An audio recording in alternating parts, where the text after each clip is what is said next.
ఒకటే మాట అన్న, చిరంజీవి గారు అబ్బాయి చిరంజీవి మించి యాక్టింగ్ చేశాడని చెప్పుకోవచ్చు. సెకండ్ హాఫ్ లో మామూలు యాక్టింగ్ కాదు, అసలు ఒక హాస్పిటల్ సీన్ ఒకటి ఉంటుంది, ఆపద్ బాంధుడు చిరంజీవి కంటే బాగా చేశాడు అనిపించింది ఆ ఒక్క సీన్ అయితే.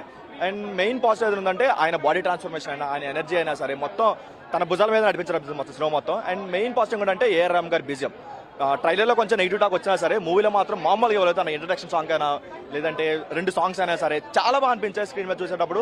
అండ్ మెయిన్ పాజిటివ్ ఏంటంటే డాన్స్, అది అసలు మామూలుగా ఇవ్వలేదు అసలు.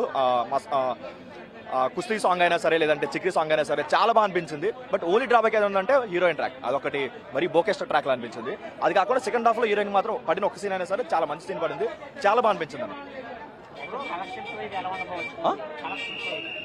మేబీ టౌన్లో కొంచెం అటు ఇటు ఉన్నా సరే రూరల్ ఏరియా మాత్రం బీభత్సం చుట్టేస్తుంది. ఎందుకంటే ఒక ఊర్లో ఉండేవాడికి తెలుసు ఊర్లో ఎలాంటి కష్టాలు ఉంటాయి, వాళ్ళు ఎలాంటి ప్రాబ్లమ్స్ ఫేస్ చేస్తారని వాళ్ళకి తెలుసు. సో దాని వరకు అయితే వాళ్ళు చాలా బాగా కనెక్ట్ అవుతారు ఊర్లో ఉన్న వాళ్ళు. నేను కూడా ఒక ఊరి నుంచి వచ్చాను, నాకు ఆ ఊరి కష్టాలు ఉంటే తెలుసు. ఇప్పటికీ మా ఊరికి రోడ్ లేదు. సో నేను చాలా ఎమోషనల్గా నేను చాలా బాగా కనెక్ట్ అయ్యాను. ఎందుకంటే చాలా మంది కనెక్ట్ అవుతారు, మనం ఆల్రెడీ మనం ఫేస్ చేసిన ప్రాబ్లమ్ని చూపిస్తాయి, మనం చాలా బాగా కనెక్ట్ అవుతారు. అరే ఇది మా స్టోరీలా ఉందా అని చాలా బాగా కనెక్ట్ అవుతారు. అండ్ ఆ క్యారెక్టర్కి అయితే 100% రామ్ చరణ్ గారు 100% న్యాయం చేశారు. ఆయన తప్ప ఇంకెవరిని కూడా ఆ క్యారెక్టర్తో ఇమాజిన్ చేసుకోలేం.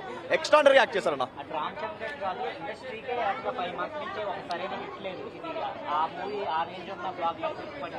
డెఫినెట్గా ఆయన కెరీర్లోనే కాదు టీఎఫ్లోనే one of the best hit అయితే అవుతుంది. ఎందుకంటే ఒక యాక్టింగ్ ఉంది, ఒక మంచి స్టోరీ ఉంది, ఒక మంచి ఎగ్జిక్యూషన్ ఉంది. జనరల్గా ఏదో ఒక అన్నెసరీ కమర్షియల్ ఎలిమెంట్స్ యాడ్ చేసి చిరాకు చేయకుండా చాలా బాగా తీసుకున్నాడు. తను ఏదైతే బుచ్చిబాబు తను ఏదైతే స్టోరీ నమ్మి ఒక తీసుకున్నాడో, తన ఎగ్జిక్యూషన్ అయినా లేదంటే తన డైలాగ్స్ అయినా సరే లేదంటే తన ఎమోషనల్ కనెక్టివిటీ అయినా సరే చాలా బాగా అనిపించింది. బట్ అక్కడక్కడ కొంచెం స్లోనెస్ అనిపించింది, రిపీటెడ్ సీన్స్ లాగా, కుస్తీ ఫైట్ అయినా రిపీటెడ్ సీన్స్ లాగా అలా అనిపించేది తప్ప.